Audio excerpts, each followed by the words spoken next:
Sirotol Mustaqim 1 mana bang? Saya ajak turun sedikit. Tuh Sirotol Mustaqim 1. Bisa ngeri juga bang. Gitu kan. Kayak ada sesuatu. Cuman saya diem aja.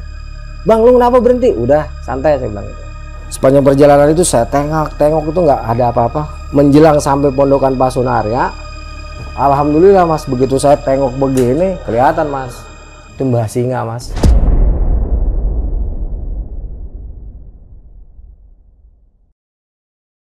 Assalamualaikum warahmatullahi wabarakatuh. Kita jumpa lagi di 7 Rupa Channel. Di setiap kegelapan malam pasti ada kegaiban, dan semua kegaiban berkumpul semuanya ada di channel 7 Rupa. Malam ini saya Oki dan rekan saya Bro Arya telah hadir, dan malam ini kita akan kembali mendengarkan cerita Bro Arya yang sangat mistis, yang pastinya juga menegangkan, dan pasti sudah ditunggu-tunggu oleh pemirsa 7 Rupa Channel. Sebelum kita menyaksikan video ini, jangan lupa bagi rekan-rekan semua, jangan lupa subscribe, komen, like, and share.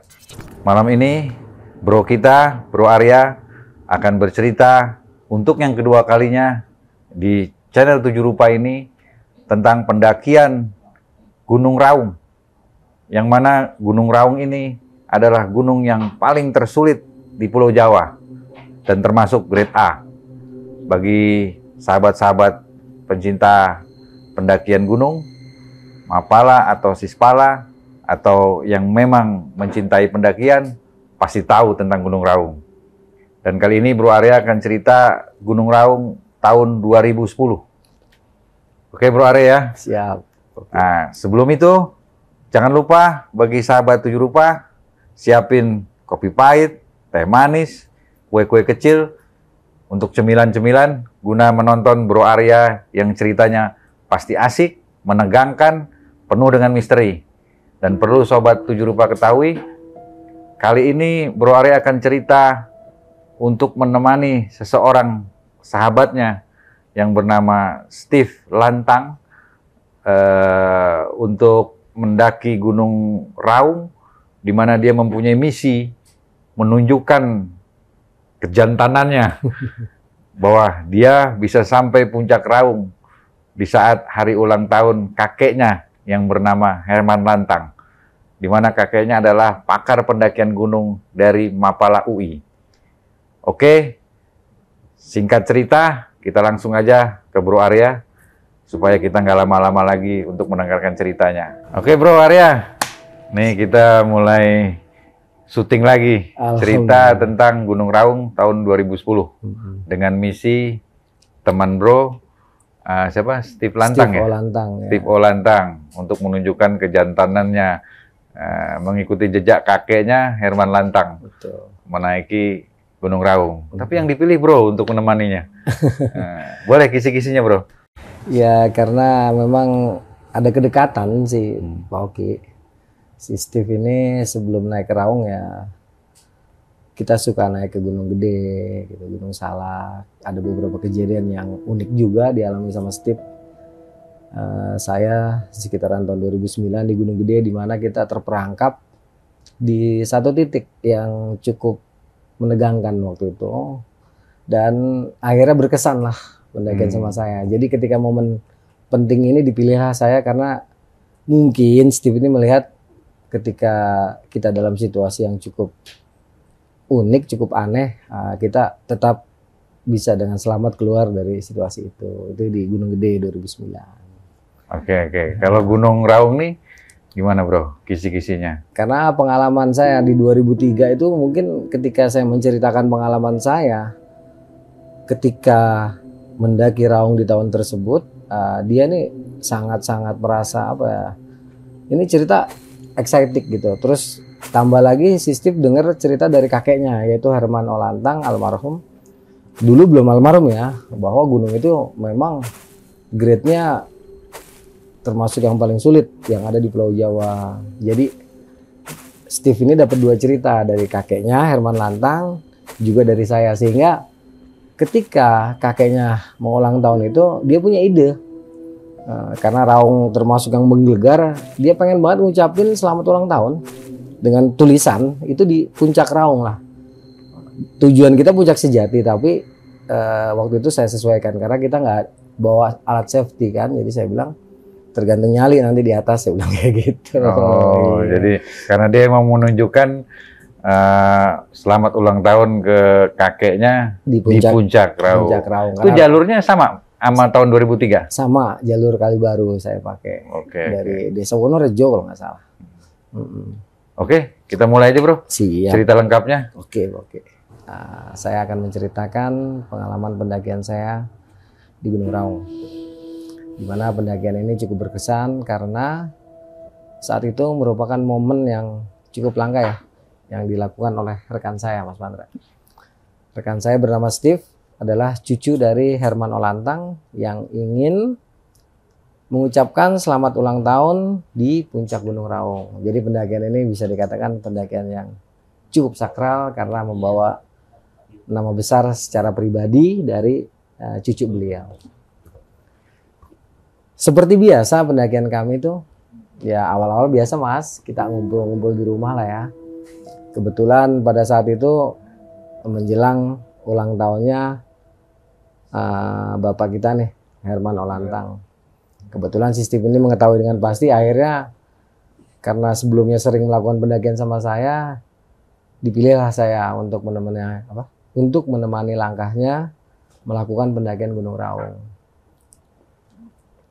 Pendakian ini nggak seperti biasanya, di mana ngomong jalan nggak, karena memang ada momen pentingnya ya. Itu kalau nggak salah 3-4 hari kita omongin, berikut persiapan. Akhirnya setelah hari H itu siap-siaplah kita Mas Mantra. Kita biasa lah di rumah tuh cek and recheck barang, terus logistik segala macam. Dirasa prepare udah siap, kita langsung menuju ke stasiun Senen. Waktu itu udah sekitar jam 12 siang ya. Untuk waktunya maksudnya hari, bulan, tanggalnya saya lupa karena saya nggak begitu ingat ya hari ulang tahunnya Opa Herman Lantang ini, saya kurang begitu ingat gitu. Intinya nggak jauh lah atau sebelum ulang tahun dari Herman Lantang ini gitu. Ya kita dari rumah saya tuh ke stasiun UP, dari stasiun UP kita ke stasiun Cikini, dari Cikini nanti kita naik B17 ke stasiun Senen. Nah dari Senen itu nanti kita naik kereta Gaya Baru Malam Mas. Tujuan Jakarta, Surabaya, Gubeng. Ya untuk proses di kereta ya biasa lah ya. Kita beli tiket, nunggu kereta, menikmati perjalanan di dalam naga besi. Waktu itu kemungkinan besar kita berada di dalam perut kereta itu antara 9 sampai 10 jam lah ya. Ya ketika itu kereta masih crowded lah ya. Masih ya dokasin. Kolonyet ya. Masih rame ya, nggak kayak sekarang yang udah nyaman sekali kalau kita menggunakan transportasi kereta. Adalah satu malam itu sekitar jam 8 pagi kita sampailah di stasiun Gubeng Surabaya. Nah pengalaman yang tahun sebelumnya kan kita lanjut dari Gubeng ini menuju Banyuwangi biasanya menggunakan kereta itu Sri Tanjung yang dari Yogyakarta menuju ke Banyuwangi. Dan kereta itu sore datangnya Mas. Ya di jadwal sih tertulisnya jam 4. Cuman masuk Gubengnya itu kadang-kadang jam 6. Biasa. Karena emang di waktu masih panjang ya. Akhirnya kita manfaatkan lah waktu senggang kita ini di stasiun Mas. Ya untuk menghemat uang kita nggak jajan tuh. Karena kita bawa equipment untuk masak segala macam kan. Jadi kita masak nasi. Kita bikin minuman. Intinya seharian itu kita nggak keluar stasiun. Kita hanya ada di stasiun Gubeng Surabaya sampai ya sore lah ya. Tiba waktunya kereta itu datang, naiklah kita ke gerbong kereta Sri Tanjung. Dari Surabaya Gubeng sampai Sri Tanjung itu ya sampai Sri Tanjung dari Banyuwangi. Ya dari Gubeng sampai ke Kalibaru Banyuwangi ya sekitar 6 jaman lah ya perjalanan. Masih nggak jauh beda lah waktunya Mas. Intinya di kereta itu ya kita nikmati juga lah perjalanan. Saya kurang ingat di kereta tuh ngapain aja. Yang jelas pasti ngobrol-ngobrol lah, ngobrol nggak jauh-jauh dari itulah ya. Itu sekitar jam 12 malam. Akhirnya kita sampai ke stasiun Kalibaru. Nah, begitu turun, karena memang sebelumnya saya sudah pernah ke sini, jadi nggak terlalu kaku, Mas. Kebetulan juga tukang ojek kan banyak. Ya udah, ketika mereka melihat kita bawa keril, mereka udah tahu nih bahwa kita mau mendaki Gunung Raung. Karena 2010 itu pendakian ke Gunung Raung sudah mulai dikenal orang secara luas gitu. Jadi nggak terlalu sepi lah ya, bisa dikatakan. Ya udah, kita ngobrol-ngobrol sama tukang ojek, tawar-menawar harga, diantarlah kita ke rumah Pak Suto. Nah, di desa Wonorejo itu kalau nggak salah nama desanya, Mas ya. Itu yang saya ingatkan, sebelum-sebelumnya kita ke rumah Pak Kadus. Tapi ternyata di tahun 2010 ini Gunung Raung ini sudah mulai dikelola ya oleh warga sekitar. Tetapi masih secara individu oleh Pak Suto ini kalau nggak salah. Nah, singkat kata kita dapat ojek 3, diantarlah kita ke rumah Pak Suto. Itu saya ingat jalannya itu kita lewat perkebunan tengah malam, ya asik lah ya. Ngeri-ngeri nyoy. Ya tapi nggak masalah lah ya. Mungkin ada sekitar 10 sampai 15 menit sampailah kita ke rumah Pak Suto. Ya, waktu itu rumahnya gelap karena memang Gunung Raung pada saat itu tidak seramai sekarang gitu ya. Jadi ketika kita sampai ya mungkin tamunya jarang ya, jadi beliau tutup pintu aja lah ya, diketok-ketok sama tukang ojek, keluarlah Pak Suto. Waktu itu beliau dalam keadaan sakit juga sih, udah kurang sehat ya. Masuk, kita disambut sama beliau, terus dikasih tahu bahwa Gunung Raung sekarang izinnya tidak lagi di Pak Kadus tapi di tempat beliau ini. Dan waktu itu sudah mulai terkena restribusi ya, atau apa sih kalau sekarang bahasa kerennya simaksi kali ya. Cuman hanya sekedar tiket masuk. Nah, kalau nggak salah 10.000 berapa gitu satu orangnya. Ada tiketnya juga. Ngobrol-ngobrol. Karena saya sudah pernah naik Gunung Raung, jadinya Pak Suto nggak terlalu banyak ngasih wejangan lah ya. Kita diterima dengan baik. Terus beliau istirahat. Ya udah, kita juga istirahat. Nah, malam itu sempat kita ngobrol bagaimana strategi kita untuk melakukan pendakian di Gunung Raung ini. Setelah selesai ngobrol-ngobrol, tidurlah kita. Singkat kata, datanglah pagi ya. Pagi kita siap-siap tuh, Mas, sarapan. Masak dulu, belum ada warung, Mas. Masak, kita masak sendiri. Logistik yang kita bawa tuh, mie instan segala macam. Selesai, kebetulan Pak Suto pergi ya, karena beliau walaupun pensiunan TNI masih ada kegiatan. Jadi ya udah, yang penting kita udah izin tuh malamnya. Berangkatlah kita izin cuma sama cucunya tuh, siapa lupa saya namanya. Sekarang dia jadi ranger tuh di sana gitu kan. Dulu tahun 2010 itu masih belum ada ojek, Mas. Kalau sekarang kan enak nih, ada ojek dari base camp manapun terserah, mau base camp Pak Suto, mau base camp. Kan sekarang di Gunung Raung tuh, di desa Wonorejonya tuh banyak base camp ya. Kalau dulu belum ada, Mas. Dan kita tuh jalan kaki dari rumahnya Pak Suto sampai nanti ke Pondok Pasunarya. Kalau sekarang dari base camp itu sampai ke pos 1 atau Pondok Pasunarya ada ojek. Ya, enak lah, bisa menghemat waktu sekitar 20 menitan. Nah, kalau kita jalan kaki itu sekitar 2 jam. Lumayan enak lah. Ya di sini masih belum terlalu berat, Mas. Sekarang kita cuma ngelewatin jalan desa ya. Itu jalan desa mungkin ada sekitar 3 atau 4 kilo lah ya. Kurang lebihnya saya kalau jarak pastinya tuh nggak begitu ingat. Nanti kita sampai ke hutan-hutan damar, perkebunan itu, jalan tanah agak lebar. Kalau sekarang udah berubah lah. Kalau yang naik 2010 saya yakin tahu itu ya. Kalau yang naik sekarang udah nggak bikin tahu lah. Terus nanti mentok kita ke jembatan kayu, Mas Mandra. Kita nyebrang jembatan kayu. Nah, di sini biasa kita berdoa dulu karena udah mulai memasuki bisa dikatakan titik awal pendakian. Selesai berdoa, kita nyebrang jembatan, turun, naik. Itu dulu kebun kopinya masih ada di sebelah kiri aja sedikit. Selebihnya nanti sampai ke Pondok Pasunarya hanya bukit-bukit yang dipenuhi oleh alang-alang sama nanti hutan-hutan pinus ya sedikit. Adalah di situ sekitar 1 jam kita nanti dari kali sampai ke Pondok Pasunarya. Nah, sepanjang perjalanan ini ya, aduh, lumayan enak dah soalnya bawaan kita cukup banyak. Singkat kata, sampailah kita ke tempat Pasunarya.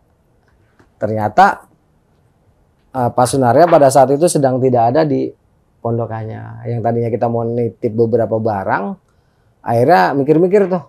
Karena kan orangnya nggak ada ya. Dan Gunung Raung pada saat itu masih sepi banget, Mas. Masih banyakan demitnya daripada orangnya. Kalau sekarang kan banyakan orangnya daripada demitnya ya. Ya udah, karena memang beliau nggak ada, kita istirahat. Karena disinilah kita ngambil air untuk kita bawa dalam pendakian kita nanti. Di atas nanti ada sumber air, tapi kita nurunin lembahnya lumayan enek, Mas. G-nya panjang nih. Ya, kita turun kalau 20 menit aja berarti ketahuan naiknya kan bisa sejam gitu kan. Saya bilang udahlah, mending ngambil air di sini, kita penuhin, barulah kita start pendakian yang sesungguhnya. Kebetulan pada saat itu di depan rumahnya, di depan pondokan Pak Sunarya ini ada pohon jeruk. Saya yakin teman-teman yang naik di tahun-tahun itu atau di bawahnya pasti tahu ada pohon jeruk nipis. Dan buahnya selalu lebat, Mas. Nah, saya tuh niat mau minta kalau ada Pak Sunaryanya. Tapi karena nggak ada Pak Sunaryanya, ya udah saya ngomong aja ke gubuknya gitu, Pak Sunarya, saya minta jeruk ya. Terus sistem nyautin, ambil. Pak Sunarya mohon maaf, oh beliau sudah almarhum sekarang. Karena memang tidak ada beliaunya, udah. Itu saya petik sekitar 20, Mas, 20 buah itu jeruk nipis itu kan, karena nanti akan saya campur dengan air putih tanpa gula, dan nanti akan saya campur dengan air putih dengan gula gitu. Jadi untuk penyegar kita lah ya. Kita di sini sekitar 20 menitan, Mas. Istirahat, ngambil air karena memang energi kita cukup terkuras. Ini dari rumah Pak Suto sampai ke Pondok Pasunarya. Kalau sekarang kan dari rumah Pak Suto ke Pasunarya, tinggal naruh pantat doang di atas jok gitu. Kalau dulu enggak, jalan kaki tuh keluar keringet dari mana-mana itu. Sampai situ biasa titik awal lelah kita. Setelah memang udah siap, mulailah kita bergerak. Itu kalau nggak salah sekitar jam 11 siang. Areal sini pun lepas dari pondokan Pasunarya sampai terus nanti ke atas itu belum ada kebun kopi. Jadi masih hutan liung-liung lah kalau kata orang Betawi gitu. Masih hutan belantara. Disinilah pendakian yang sesungguhnya baru akan kita mulai. Udah, kita bergerak tuh, Mas. Pasunarya kita naik masih agak landai. Mungkin sekitar setengah jam itu masih landai kita, Mas. Cuman tidak seperti sekarang yang kebun kopi. Dulu hutan lebat. Dan kiri kanan masih terkadang kita akan menemukan rintangan duri-duri rotan. Yaitu sesekali kita tebas lah. Wajar lah karena waktu itu Raung belum seperti sekarang. Setengah jam agak landai, nanti kita turun sedikit, naik, belok ke kanan. Kira-kira 40 menit kita akan ketemu sebuah pohon yang seperti gerbang. Ya, di sini hutannya semakin lebat lah bisa dikatakan. Ya, tetapi tidak ada apa-apa lah. Terus kita jalan tuh, Mas. Dengan kondisi jalur yang masih agak santai itu. Saya mulai merasakan beban yang cukup signifikan karena waktu itu saya wajibkan seorang untuk bawa air 5 liter, Mas. Ya, untuk jaga-jaga lah. Ya, karena kita tidak bisa mengandalkan orang lain kalau untuk urusan air ini. Masing-masing individu harus bertanggung jawab terhadap tenggorokannya sendiri lah, bisa dikatakan seperti itu kan. Jadi walaupun dari pondokan Pasunarya ke camp 2 ini tidak terlalu jauh, dulu belum ada camp 2, Mas ya, dalam artian nanti kita istirahat di sekitaran camp 2 gitu kan. Itu perjalanan kita terseok-seok habis, Mas, karena memang beban kita nih, aduh ampun deh. Dan kita kan naiknya bukan seperti sekarang yang udah ada ojek tuh. Enggak, kita dari Pasuto benar-benar jalan kaki. Jadi nanti setelah lewat dari Pasunarya ke atas biasanya energi kita mulai terkuras habis-habisan karena beban kita memang berat. Ya air 5 liter seorang, Mas. Jadi wajar lah ya. Itu jalan kita entut pelan ya di tengah hutan itu. Sekitar jam 3:30 sampailah kita ke tempat di mana tahun 2003 dulu saya pernah ngebase sama teman saya si Lando. Ya tempat yang cukup berkesan lah ya karena saya ketemu para peri di sini kan. Melihat para peri, tapi ya nggak masalah, namanya anak gunung yang namanya masuk hutan, ketemu kejadian apapun di tempat itu nggak akan kapok dia mas, nggak ada ceritanya pendaki takut setan gitu kan. Karena memang saya lihat fisik udah lemah, ya udah saya putuskan udahlah di sini aja walaupun kita punya stories 7 tahun yang lalu di sini nggak enak, ya bodo amat itu kan masa lalu. Gitu. Sekarang ada lagi nggak apa-apa, no problem. Gitu. Istirahat, turunin barang-barang. Di sini kita hanya buka bivak mas, bivak A biasa. Kita buka bivak A, saya cari tempat yang bagus, kita dirikan bivak A. Terus bagian belakangnya seperti biasa kita tutup dengan ranting-ranting, baru kita tutup dengan ponco. Untuk dasarannya seperti biasa mas, daun-daun kita kumpulin yang banyak buat dasar, baru kita alasin pakai ponco. Jadi empuk walaupun sederhana gitu. Dan yang begini-begini kalau memang nggak bisa jangan deh ya, kesiksa.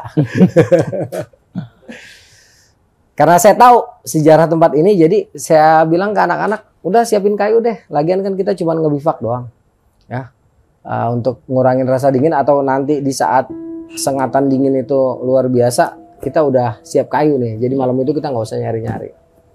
Ya udah sore itu kita pada cari kayu bakar tuh mas. Kita ngumpulin masing-masing lah ya. Alhamdulillah tuh menjelang maghrib banyak mas kita dapat. Dan kebetulan di depan bivak kita tuh ada kayu melintang itu rubuh. Jadi pas lah kita duduk-duduk tuh di depan kayu ini sambil bakar-bakaran, sambil masak gitu kan. Lepas maghrib, masuk isya. Dibilang serem-serem mas. Ya dibilang menegangkan, menegangkan karena kita hanya bertiga pada saat itu. Ya, tidak ada pendaki lain ataupun rombongan pendaki lain yang mendaki Gunung Raung selain kita bertiga pada waktu itu. Jadi situasinya ya sahdu ya. Apalagi saya juga pernah punya pengalaman di sini cukup menegangkan, cuman ya bodo amat. Lu gue deh. Dalam proses nongkrong ini kita nikmatin api unggun. Kalau berbicara kelebatan, bayangan, ya nggak saya, ya nggak Steve, ya nggak Rizky, itu silih berganti lah merasakan gitu ya, celek-celekan. Apaan tuh tadi? Oh, biarin aja lah. Emang ini tempatnya mereka, kita mau ngomong apa? Oh, kita yang datang kok. Emang mereka nyuruh kita datang kan? Enggak, emang kita yang punya niat ke situ kan. Jadi kita udah tahu lah resikonya apa, ada apa di situ, udah itu bagian dari perjalanan kita lah ya. Jadi kita nikmatin aja. Ada setan alhamdulillah, enggak ada setan alhamdulillah. Tapi paling alhamdulillah kalau ketemu setan. Jadi banyak story saya gitu. Sampai itu sekitar 8:30 kita di luar, hanya ketegangan aja sih karena memang gimana ya, Gunung Raung yang terkena hutan rimbanya tuh masih perawan lah bisa dikatakan, masih lebat. Kita cuma bertiga-tiga doang. Dibilang tegang-tegang, tapi ya kita nikmatin aja lah mas ya.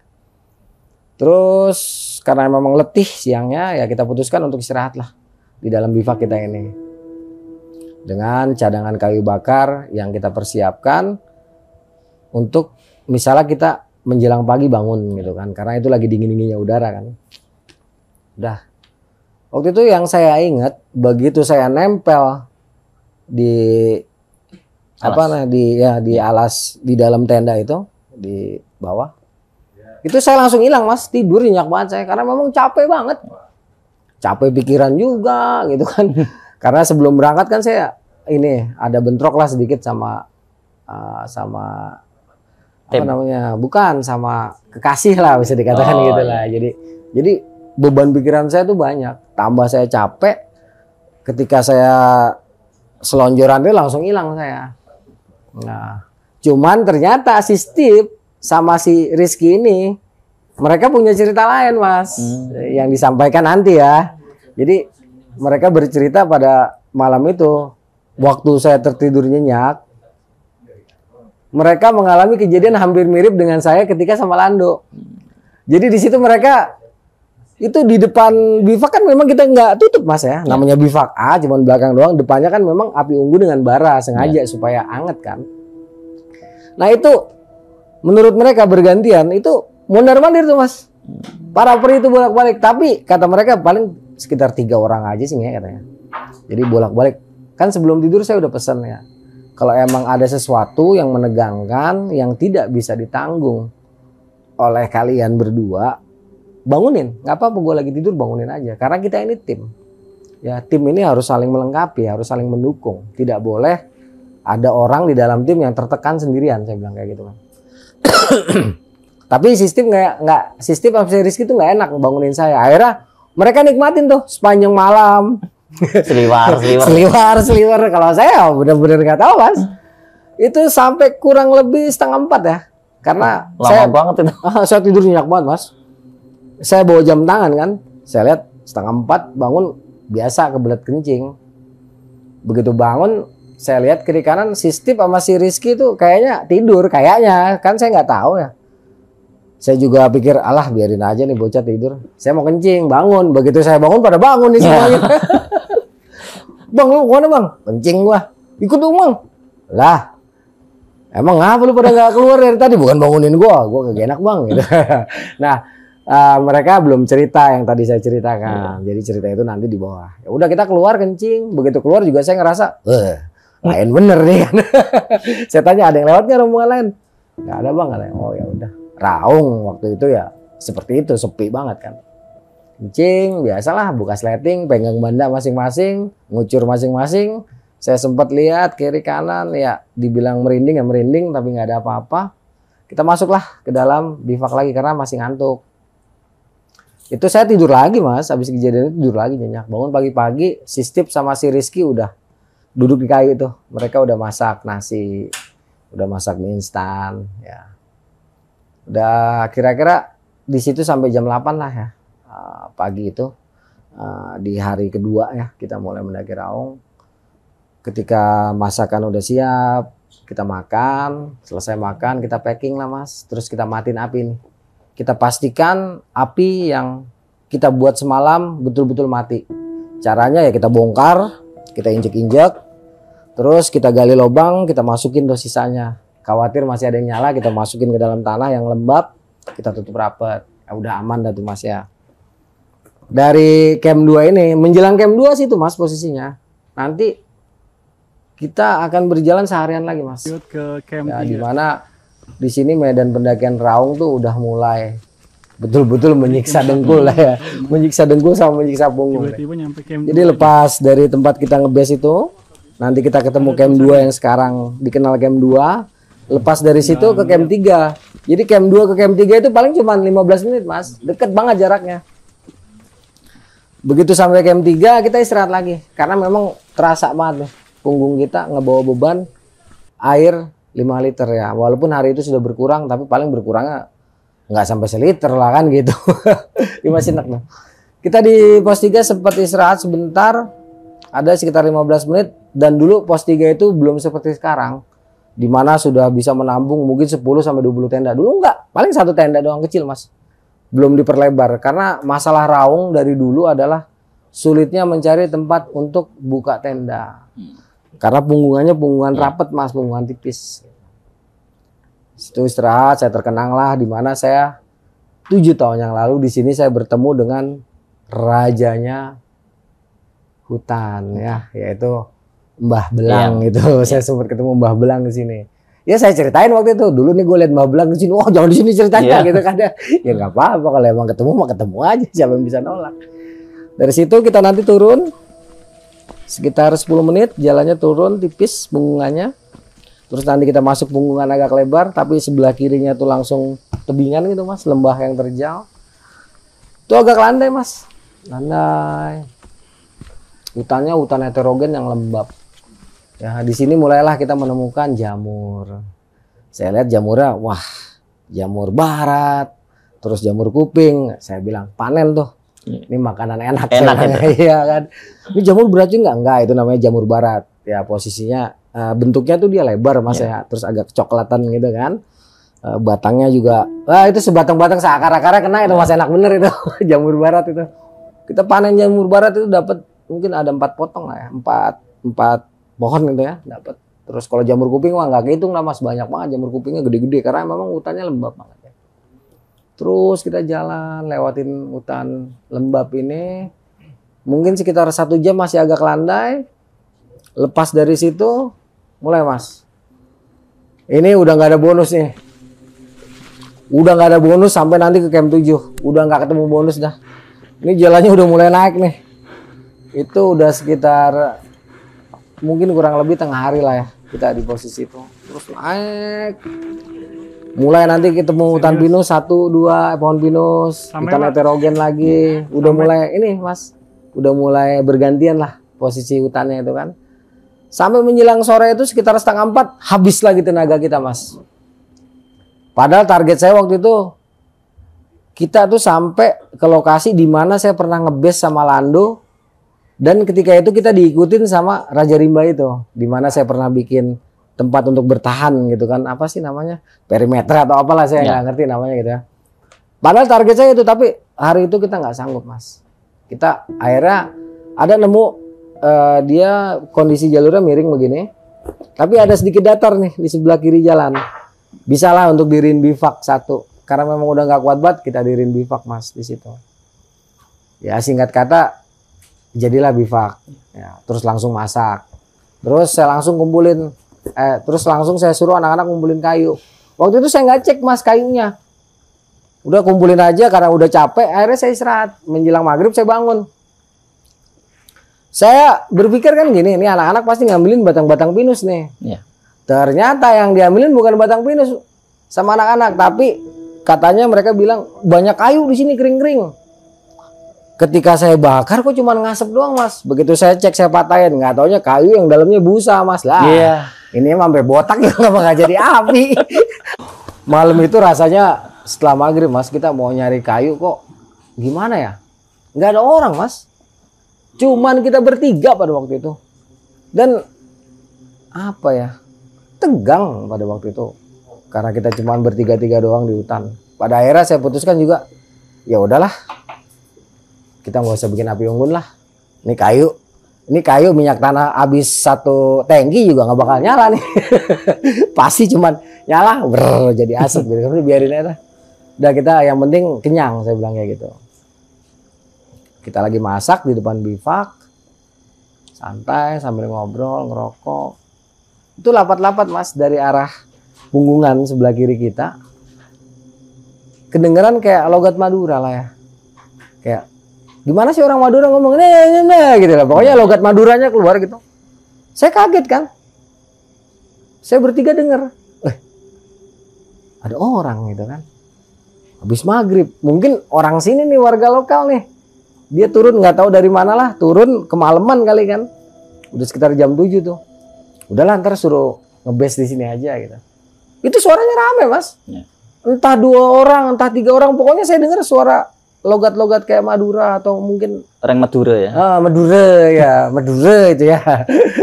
Pokoknya rame. Kita tungguin tapi nggak turun-turun Mas. Cuman rame doang kan ngobrol kayak kita. Saya nggak ngerti mereka ngomong apa gitu. Yang jelas memang ngomong daerah. Waktu itu kita berpikir ya manusia, wong suaranya jelas suara manusia, kecuali suaranya suaranya lain kan. Ini suaranya jelas manusia. Kita tungguin sampai sejam. Kita berharap kalau memang mereka nggak punya alat untuk bermalam seperti tenda atau apa, bisa lah. Lumayan Mas, jadi hangat kan gitu pikiran saya. Bareng-bareng gitu. Hampir 2 jam kita tunggu, nggak ada. Tetap nggak ada yang lewat. Mereka hanya ngobrol. Akhirnya saya bilang sama anak-anak ini mah bukan orang, saya bilang kayak gitu kan. Tapi anak-anak ini karena memang udah sering naik sama saya, tahu lah mereka. Terus apaan Bang? Pakai ditanya lagi, saya bilang. Biarin aja, tempatnya dia mau ngobrol kayak, mau ketawa kayak, mau nyanyi, urusan mereka, saya bilang kayak gitu. Saya ingat Mas, itu full Mas. Selama kita ada di depan itu sambil nongkrong, ya sambil ngopi, mereka suara itu tetap ada. Sampai akhirnya kita ngantuk karena emang capek siangnya, tidur. Pas kita udah mulai rebahan Mas, ya kan sekarang depannya saya kasih tutup keril biar nggak terlalu lepas inilah angin masuk gitu kan, angin lembah. Nah itu pas kita udah mulai agak merem gitu kan, kedengeran suara orang langkah tuh, orang jalan Mas, cek cek cek di samping tenda kita, cek cek. Cuman ini curiga nih, ini orang bukan, soalnya tadi ada orang ngobrol tapi kagak kelihatan wujudnya nih sampai detik ini kan. Terus sekarang orang langkah. Saya pikir Steve sama si Rizky ini udah tidur, nggak taunya si Rizky nyolek saya gitu kan, Bang, kayaknya ada bendaki naik nih gitu kan. Seneng banget nih bocah gitu kan. Saya bilang udah tunggu aja dulu. Nggak lama lewat lagi Mas, kayak mungkin lebih dari 5 orang lah, cek samping kita gitu. Jalan. Karena penasaran. Saya bilang gini sama anak-anak, kalau sekali lagi ada yang lewat, begitu kedengeran, misalnya gue tidur, bangunin gue, ntar gue langsung keluar. Saya bilang kayak gitu. Ya bang, jangan kayak kemarin, lu pada mau kencing, diem aja. Untung gue pada kagak ngompol lu kan gitu kan. Setelah saya pesenin, udah tuh, saya tidur lagi mas, karena emang saya capek kan. Entah berapa lama, saya dibangunin sama si Steve. Bang, bangun bang. Kayaknya ada orang di bawah nih lagi naik ke atas gitu kan. Wah, saya bilang pas banget, center, saya bilang kayak gitu. Kedengeran mas, saya juga denger suara orang naik gitu ke arah bivak kita kan. Saya perkirakan ini udah sekitar 2-3 meter di depan kita. Udah nggak banyak ngomong mas, saya langsung keluar, saya langsung center. Kagak ada apa-apaan. Iya. Wah, suaranya jelas banget mas. Terus saya suruh keluar nih si Rizky sama si Steve. Keluar lo. Lu tadi denger di mana suaranya? Di sono bang. Saya menyamakan persepsi nih mas. Sama bang dari bawah. Kagak ada orang kan. Ntar kalau lu denger lagi suara langkah kaki di pinggiran tenda, udah cuekin aja, bukan orang. Udah biarin aja, bukan orang itu. Tidur aja. Nggak ada urusan pendaki sama setan. Setan sama setan, kita sama kita gitu. Justru kita yang bahaya, pendaki yang kesetanan. Kalau setan mah urusan setan, nggak ada urusan. Saya bilang kayak gitu. Jadi lu ntar kalau gue udah tidur nih nyenyak, tiba-tiba di samping kita ada orang ngobrol, tiba-tiba di samping kita ada orang ngelangkah, ya udah cuekin aja. Kalau orang syukur, kalau setan juga syukur. Udah kita syukurin aja lah keadaan kita di sini gitu. Udah tidur saya mas. Saya ingat itu berapa kali bangun, tetap suara orang ngobrolnya itu ya di lokasi yang sama, di titik yang sama itu kayaknya sampai pagi dah dia baru hilang itu. Karena saya bangun ya menjelang pagi itu mungkin matahari udah merah-merah gitu. Sempet saya dengar sebentar terus mereka udah hilang gitu kan. Nggak lama si Steve sama si Rizky juga keluar. Saya kasih tahu nih mas. Sekarang asumsi kita semalam lu gue kan ada orang langkah. Ini gue kasih tahu bagaimana cara ngelihat jejak baru sama jejak lama. Saya bilang kayak gitu ya. Kalau memang ada orang langkah, kalau itu yang namanya manusia, otomatis dia punya beban. Dan ini tanah walaupun keras, dia tetap meninggalkan jejak. Saya bilang gitu. Nah sekarang gue kasih tahu. Lu dengernya naik ke atas kan? Ntar gue kasih tahu beda jejak lama sama jejak baru. Sedangkan ini manusia, kita doang bertiga, dan pendaki terakhir sebelum kita naik 1 bulan yang lalu. Berarti kita setelah 1 bulan baru kita yang naik. Berarti tidak akan ada jejak selain jejak kita. Karena jejak sudah sebulan itu pasti hilang. Anak-anak yang saya tuh mas, saya kasih tahu. Ya sekarang lu jangan rusak nih jalur, lu jalan pinggir. Karena kita kan kemarin lewat dari sini nih tengah-tengah. Kalau lu lewat tengah-tengah lu ngerusak TKP, saya bilang kayak gitu. Hancur, nanti lu nggak akan tahu bagaimana cara memastikan ada orang meninggalkan jejak, ada jejak baru. Kita turun mas. Lewat pinggir-pinggir nih kita turun. Saya bilang, kelihatan nggak? Kelihatan, samar. Itulah jejak kita. Karena apa? Kondisi tanahnya keras, tapi daun-daun kering, bekas-bekas daun-daun apa namanya pinus, apa itu ada bekas pijakan kita. Ya, dan dia terisi jejak itu nanti akan terisi sama bekas daun atau apa. Kalau ini jejak baru, paling 1-2 nih yang isi. Tapi kalau udah lama penuh nih. Nah, saya kasih tahu. Ada nggak jejak baru selain jejak kita? Nggak ada bang. Berarti semalam apaan? Ya itu udah bang. Nah, ya daripada mereka berasumsi doang kan mas. Jadi saya kasih tahu. Udah siang itu kita ngobrol. Sengaja mas kita omongin. Karena apa? Masa iya pendaki takut setan gitu kan? Nggak lucu lah, nggak ada sejarahnya. Sengaja saya omongin. Ngetes mental juga menguatkan mental. Saya bahas, berarti semalam itu adalah makhluk-makhluk Tuhan dari bangsa lain, bukan bangsa kita. Jadi udahlah, no problem lah kita datang ke tempatnya mereka. Masih mau naik nggak? Masih lah bang. Masa gara-gara setan takut? Mantap jempol. Nah kita adalah 2 jam di situ mas. Biasalah, masak, ngopi, packing. Selesai itu kita lanjutkan lagi perjalanan. Dari sini medan seperti saya bilang tadi itu tambah enak mas.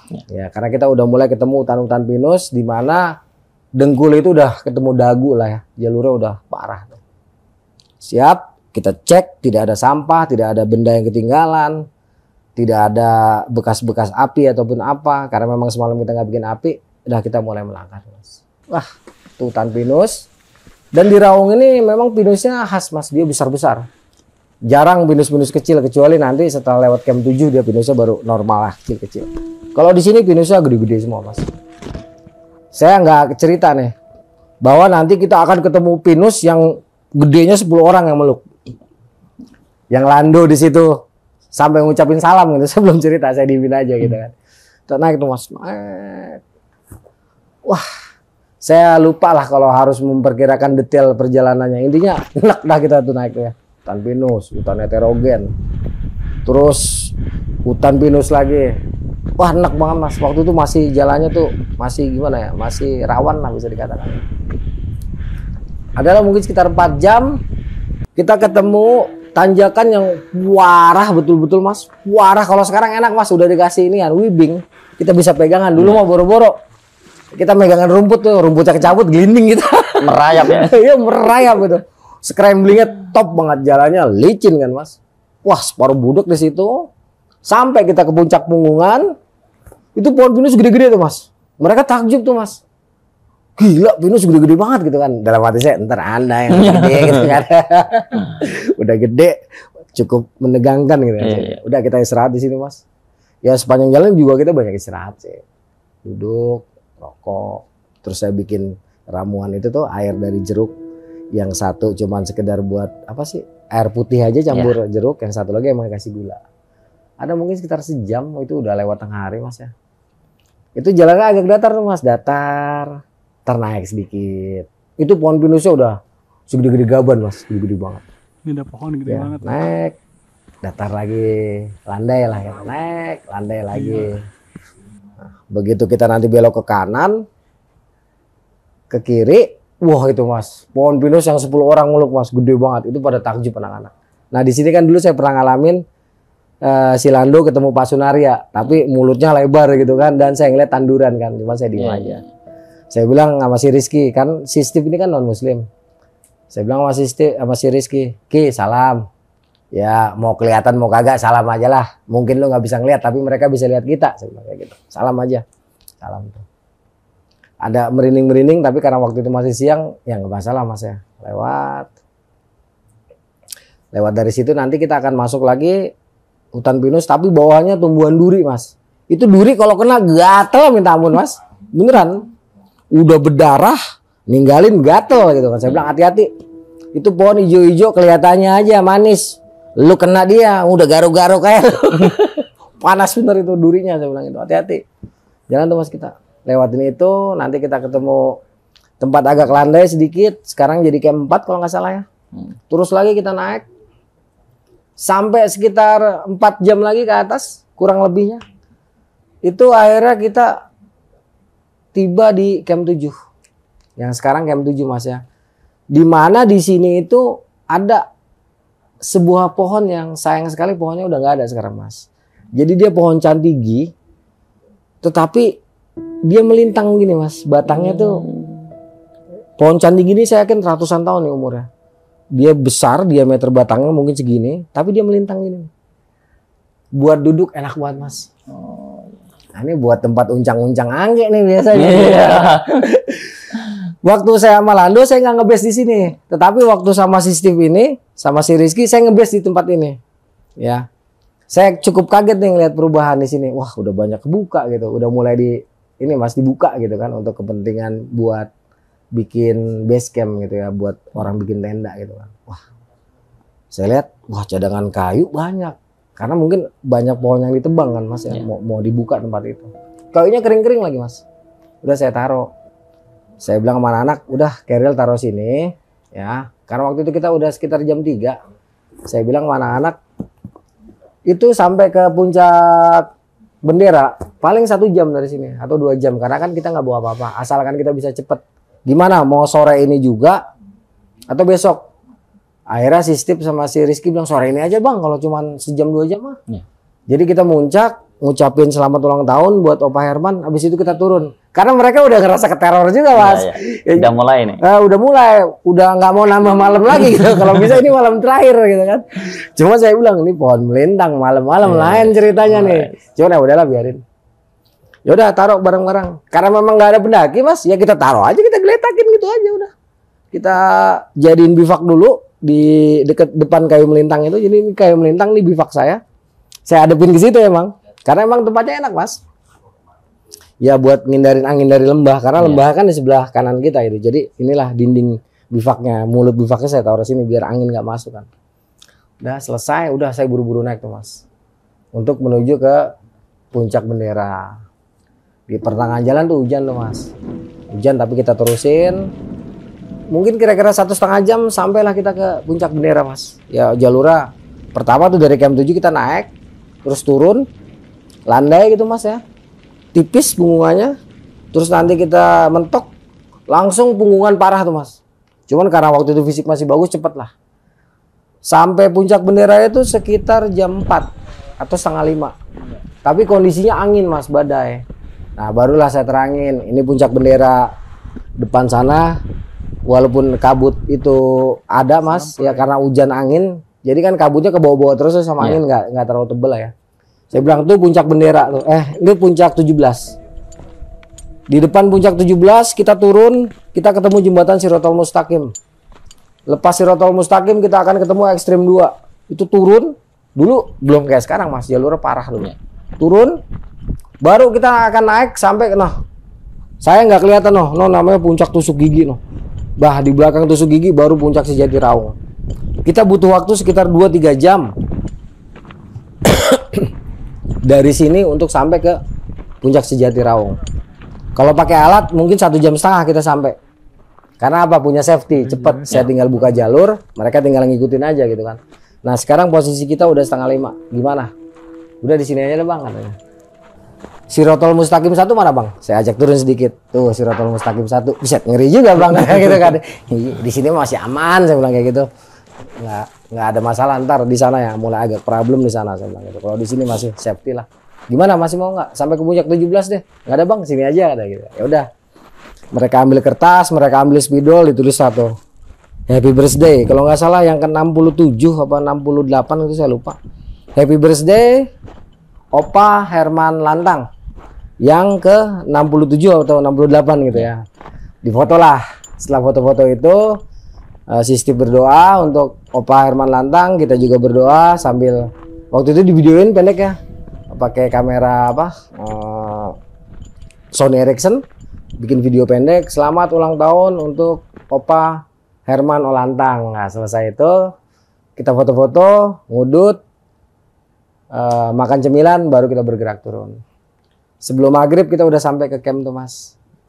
Nah disinilah mulai terasa nggak enak mas, karena selepas maghrib kedengaran lah mas. Ini entah logika apa iya gitu ya, masa iya itu kita sampai situ udah 3 hari 2 malam mas ya, sama perkampungan terdekat. Tapi lepas maghrib itu tiba-tiba kayak suara dangdutan lah, rame banget, dangdut cuman dangdut kampung gitu lah ya, yang pakai gendang gitu kan, itu rame banget mas. Sampai sistem ngomong gitu kan, buset gila ini orang nyetel dangdut volumenya dipolin kali ya, pakai apa namanya salon segede gaban gitu kan. Dalam hati saya mah ketawa-tawa aja. Lu dangdut, gua dulu sepeda mini ada suaranya kring-kring gitu kan, suara mobil, suara motor, cuma saya diam aja. Mereka, bang nyampe nggak sih bang suara dangdut dari kampung ke sini? Ya nyampe aja kali kalau anginnya gede, saya bilang kayak gitu. Cuma dalam hati saya kagak mungkin lah gitu kan. Itu mas kenceng mas suaranya mas, pelentang jauh dari mana-mana ya. Iya jauh dari mana-mana gitu, pelentang ramai itu mas.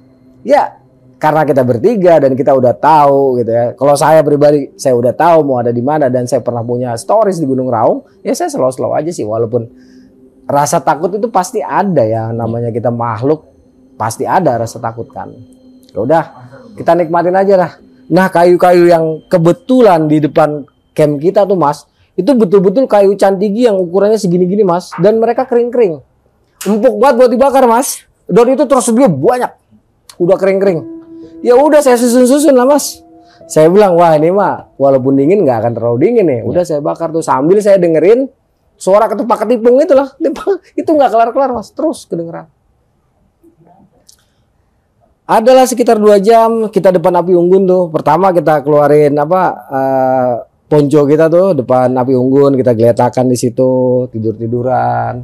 itu suara dangdut nggak selesai mas. Tapi nggak ada lagunya mas, cuma ketimbang itu dong, rame banget. Dah, adalah mungkin sekitar jam 9 akhirnya pada capek kan, pada inilah udah pada nggak kuat lah anak-anak. Mereka pada masuk tuh ke dalam bivak.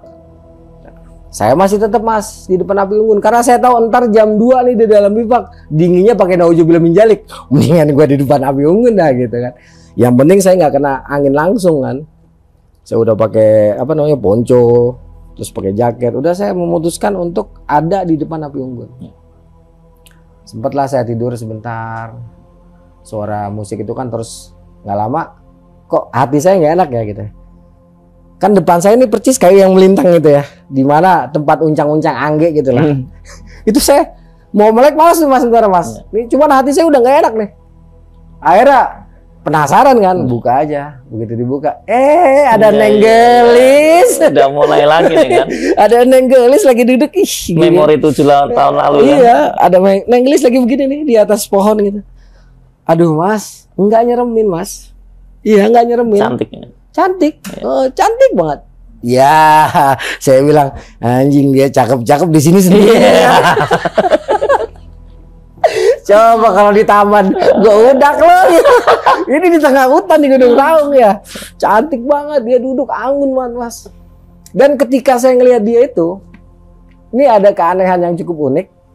Akhirnya udara yang mulai menggigit tadi itu kayak berkurang mas. Jadi kayak yang tadinya api itu cuman di depan kita aja panasnya, sementara di belakang kita dingin.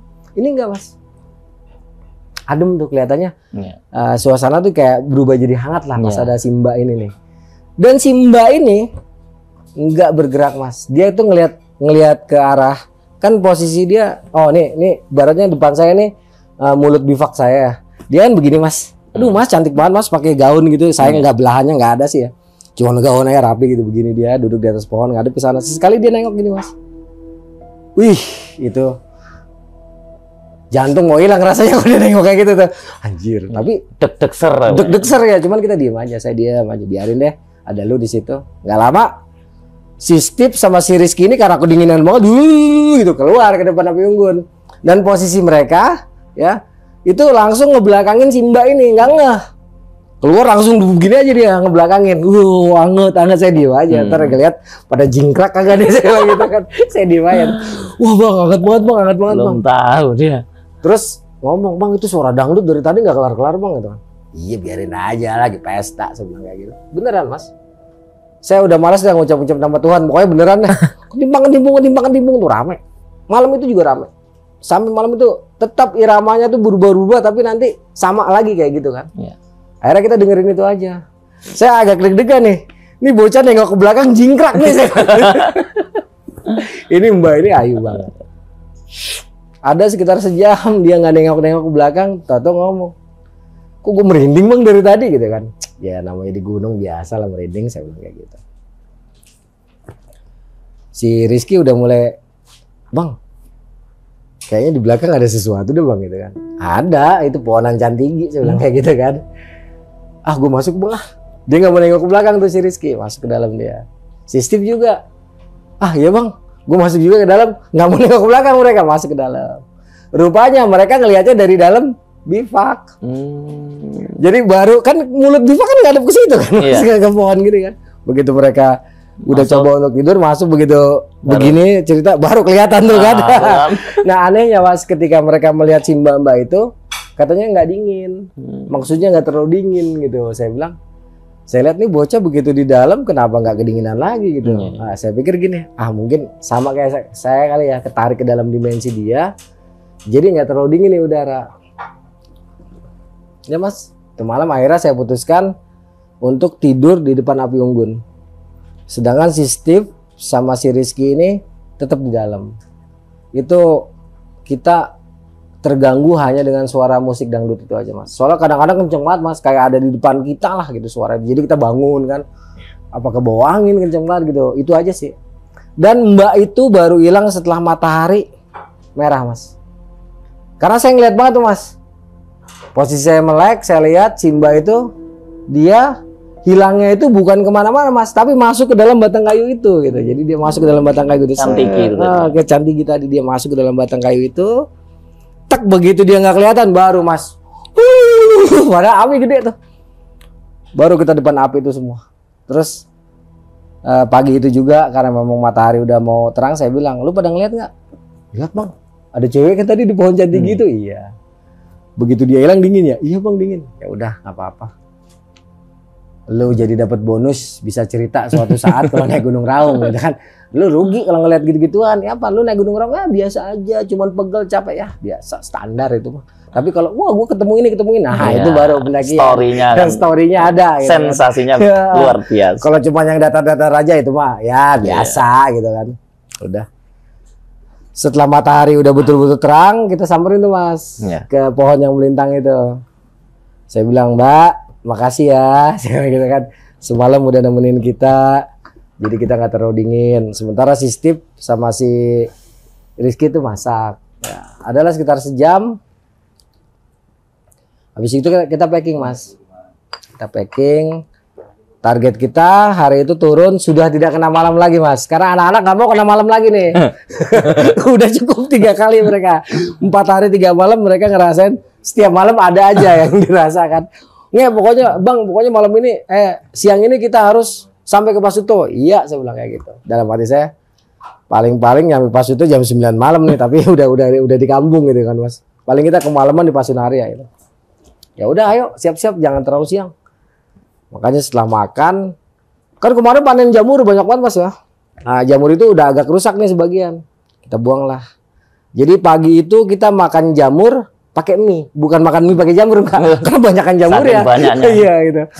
Ya udah tuh campur roiko, campur garam. Itu sampai muntah-muntah makan jamur mas, bukan muntah-muntah beracun, saking kenyangnya. Wah enak kan. Selesai makan udah kita turun tuh. Udah. Saya bilang sama si Rizky, Ki lu depan. Steve lu terserah dah lu Ki, apa Steve yang depan, pokoknya posisi gua nyapu lu orang gitu. Dan kita jangan jauh-jauh. Kita bergerak turun mas. Dan baru berapa meter kita jalan mas, yang tadinya langit cerah itu hujan mas, hujan terus. Dan kita seharian full itu sepanjang turun habis diajar hujan. Awal-awal sih nggak ada masalah mas, kayaknya saya tuh biasa aja lah. Tapi lepas dari pos 4 mau ke pos 3 mulai nih hati saya kok nggak enak gitu kan. Setiap saya nengok ke belakang nggak ada mas, tapi kalau saya lagi nengok ke depan, di belakang saya kayak ada yang ini mas, kayak ada yang jalan juga gitu kan. Terus mulailah sudut kiri kanan mata nih kayak nangkep, padahal pandangan kita ke depan tapi yang terlihat yang di belakang Ya, gitu kan. Mulai ini bayangannya. kayak, bayangan gitu. Saya bilang ini kayak ada sesuatu, cuman saya diemin aja. Bang lu kenapa berhenti? Udah santai saya bilang gitu. Terus jalan sampai akhirnya kita ke dekat pondokan Pasunaria itu menjelang maghrib mas. Soalnya kalau saya ceritain panjang banget nih.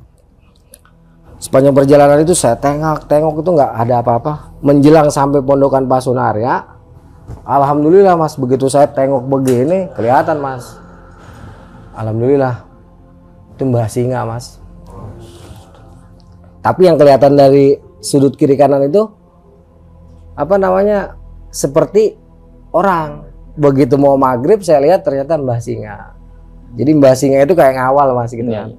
Begitu sampai pondokan Pasunaria dia langsung balik badan tuh mas, masuk lagi ke dalam hutan. Saya bilang wah makasih Mbah udah dikawal, saya bilang kayak gitu. Perjalanan cucu jadi aman nih. Saya ingat beliau tuh warnanya putih, agak besar emang.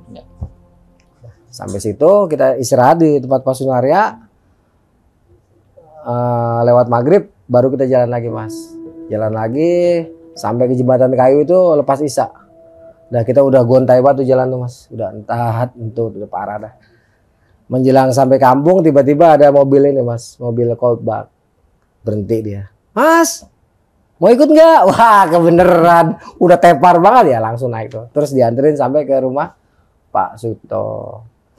Dah sampai rumah Pak Suto ada kebetulan ditanya-tanya lah, gimana pendakian mas, lancar sampai puncak sejati apa enggak? Oh enggak pak, kita nggak bawa alat soalnya. Oh ya udah jangan dipaksain.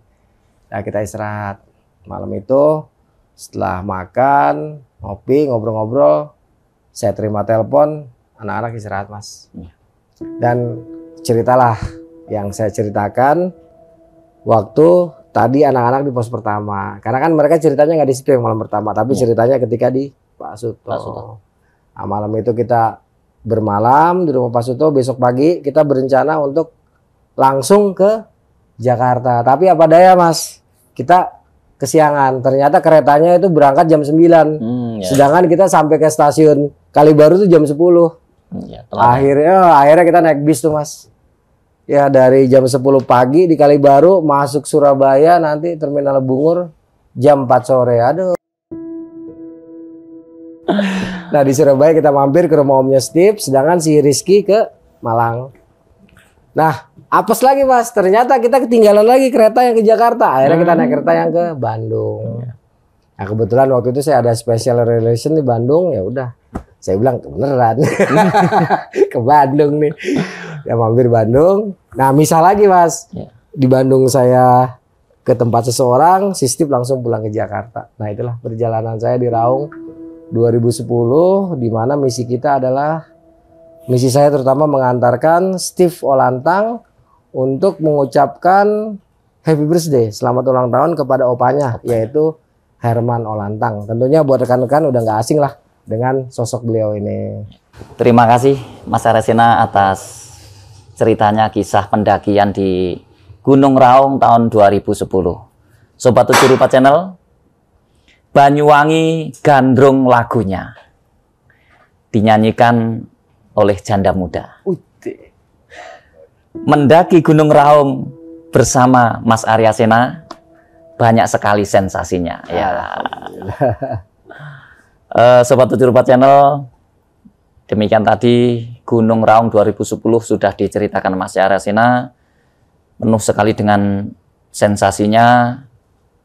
Akan tapi saya ingin bertanya kepada Mas Aryasena, yaitu Mas Arya tadi di atas sebetulnya banyak sekali Mas ya, bertemu dengan makhluk-makhluk dimensi lain, mulai daripada langkah-langkah atau gelak canda waktu berbivak di atas, sampai ada putri-putri cantik dicantiki. Tapi kalau saya mendengar pribadi tidak seperti gunung-gunung yang lain Mas. Ini sensasinya hangat, tidak menakutkan. Kira-kira apa sebabnya Mas ya? Kalau sepengetahuan saya kayaknya seini Mas, sefrekuensi kayaknya energinya gitu. Jadi mungkin ada apa ya? Mungkin dia mau meringankan beban saya karena satu frekuensi. Jadi energinya dia tuh hangat terasa ke kita, dan kita tuh nggak terlalu, biar bagaimana juga biasanya ya. Jika kita berjumpa dengan makhluk halus kan pasti ada sensasi merinding lah. Atau pasti ada rasa takut yang akhirnya nanti pelan-pelan bisa kita kuasai. Pada saat itu ada Mas merinding, ada takut, tapi tidak seperti yang saya rasakan kalau ketemu makhluk-makhluk yang energinya tuh mungkin negatif lah, bisa dikatakan seperti itu. Pada waktu itu cuman tenang, santai, saya sadar betul ada beliau ini, sosoknya tuh anggun sekali ya. Tetapi rasa takutnya itu tidak seperti biasa lah. Bisa dikatakan mungkin ya itu tadi, energinya selaras, bahkan mungkin kayak ngebantu lah gitu. Berarti memiliki energi positif yang sama dengan niat kita waktu mendaki itu Mas. Betul, kayaknya seperti itu. Terus Mas Arya tadi kan sempat noleh terakhir pas mau ke tempat Pak Suto ya. Itu waktu noleh itu bayangan kelebatan Mbah Belang atau Mbah Singo tadi nampak. Itu rasanya Mas Arya itu diikuti mulai kapan tuh Mas? Itu selepas saya dari camp 4 Mas. Ya jadi masih setengah hari perjalanan tuh turun dari hutan itu. Jadi saya mulai merasa diikuti. Tetapi di saat di hutan itu keanehannya gini, kan kita madep ke depan, tapi di sudut kiri kanan mata saya seperti melihat itu sebenarnya laki-laki Mas yang saya lihat gitu. Jadi saya agak kaget pas di menjelang Pak Sunaria, pondokan Pak Sunaria itu, kok kenapa yang saya lihat justru harimau putih besar gitu. Pak Sunaria itu. Pak Sunaria ya. Bukan sepanjang perjalanan kan yang saya feeling, yang saya bayangkan, yang saya rasakan itu sosok laki-laki dengan pakaian pendekar tapi putih-putih gitu loh Mas gitu.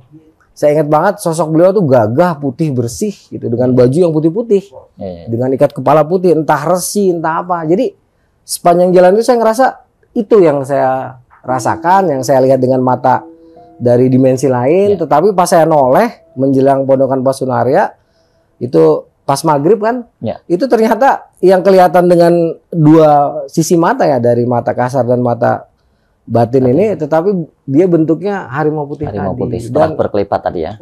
Dan itu pun enak banget Mas, gitu dilihatnya kayak ya masih satu energi dengan saya gitu. Menjadi tenang gitu ya. Menjadi tenang seperti rupanya dikawal sama beliau gitu. Saya juga jadi merinding tapi merasa tenang ini gitu. Tenang gitu ya. Ada beda sensasinya gitu.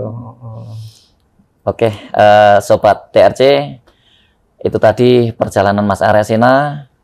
Memang kalau kita dengan Mas Arya Sena itu luar biasa, macam-macam yang bisa kita dapat ilmu.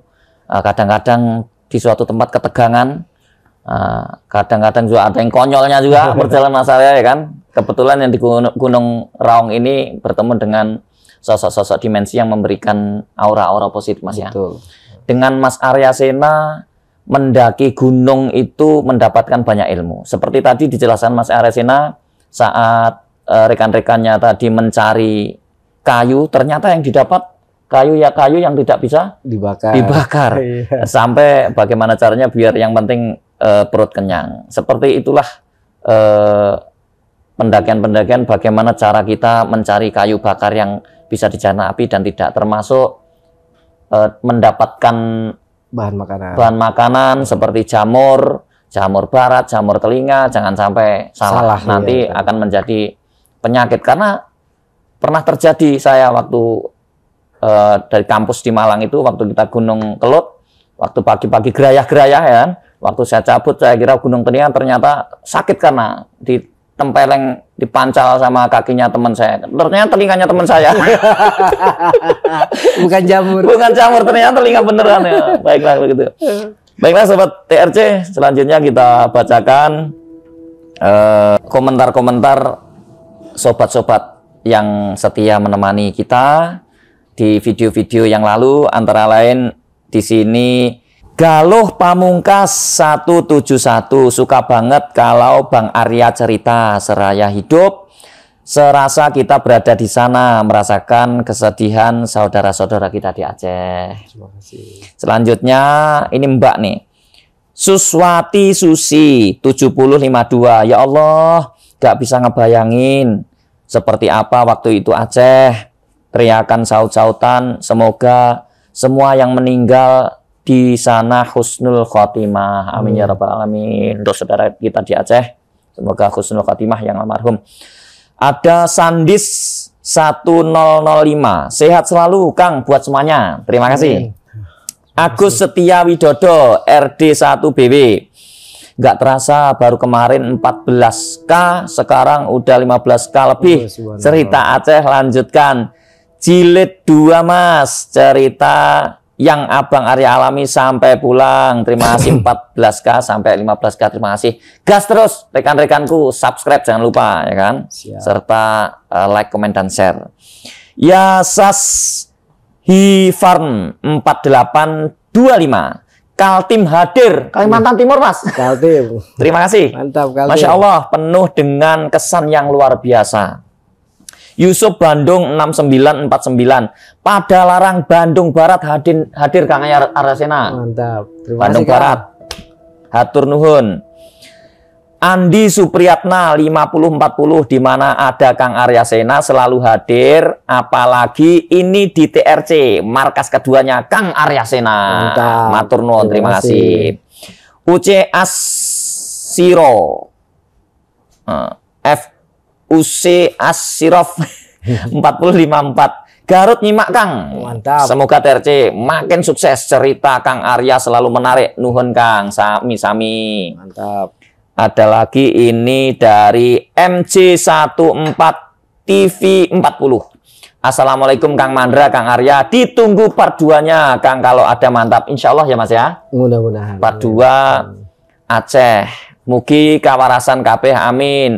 Makanya untuk Aceh yang part pertama gas terus. Nah, biar semangat. Biar semangat kita. Ahmad Hasan 8226. Mantap dulur, mantap sami-sami. Jakarta hadir Bang, sami-sami di Jakarta. Ini ada Bang Bang Sanjoking 7308. Siti Khadijah 3785. Assalamualaikum, Bangka hadir, jauh sekali Mas. Bangka, mantap. Terima kasih Bangka. Subhanallah, Allahu Akbar. Arif Dewa IF 9KP. Kalau ingat itu Kang, aduh, mudah-mudahan nggak terulang lagi. Orang kaya lihat di TV, orang kaya tiap lihat di TV sudah kayak dia yang ngerasakan di channel sebelah. Kita yang ngerasain dari gempa sampai tsunami hanya diam. Rasanya luar biasa. Mas Arya sampai seperti kembali ke sekian tahun yang lalu di Aceh. Bocah koclok 4120 masih nunggu yang serem-serem lucu. Oke, next time. Approve. Masih ada. Rian Fandi 5865, alhamdulillah. Ramapati 4666, Mas Ramapati nih. Oke, sukses selalu Mas Ramapati. Gimana komentarnya? Bang Mandra Guna, Memeng Uye, WK, Bang Arya Sena kelihatan tambah muda Aceh, WK. Iya, lebih muda 20 tahun. Amin. Hanifah Habu 1680, Bang Arya cerita gunung lagi. Oke, next time. Adi Silmar 7627, mantap, makasih. Andi 50337 hadir lagi, Al-Fatihah buat almarhum, maksudnya untuk yang di Aceh, hatur nun. Juli Reyes 7528, saya penonton setia, terima kasih Mas Juli. User good, makasih. Arif Maulana 9803, Assalamualaikum, waalaikumsalam. Landung Pasa 1024, Lamno Bang. Oh, Mas Aresina waktu di Aceh ada di Lamno juga, termasuk Lam-Lam dan yang lain kali ya. Iya. Oke. Baik Sobat 74 Channel, demikian tadi pembacaan komentar dari Sobat-Sobat 74 Channel yang setia menemani TRC. Semoga TRC dapat selalu memberikan hiburan-hiburan pada Sobat TRC, baik yang bersensasi, menyeramkan, menegangkan, misteri, mistis, edukatif, serta hal-hal yang baru yang dapat menjadikan kita happy semuanya. Jangan lupa tetap bahagia dan sehat selalu, setia menonton 7 Rupa Channel. Jangan lupa like, subscribe, komen, dan share, serta ikuti terus video 7 Rupa Channel di sesi berikutnya. Terima kasih. Wassalamualaikum warahmatullahi wabarakatuh.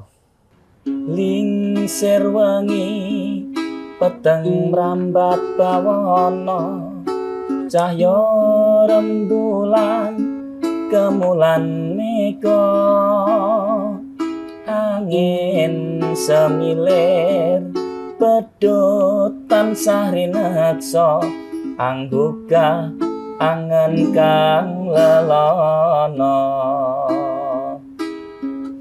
jumingkat krekal sinawang wanodyayu, mesem nyawang sun kang wagu,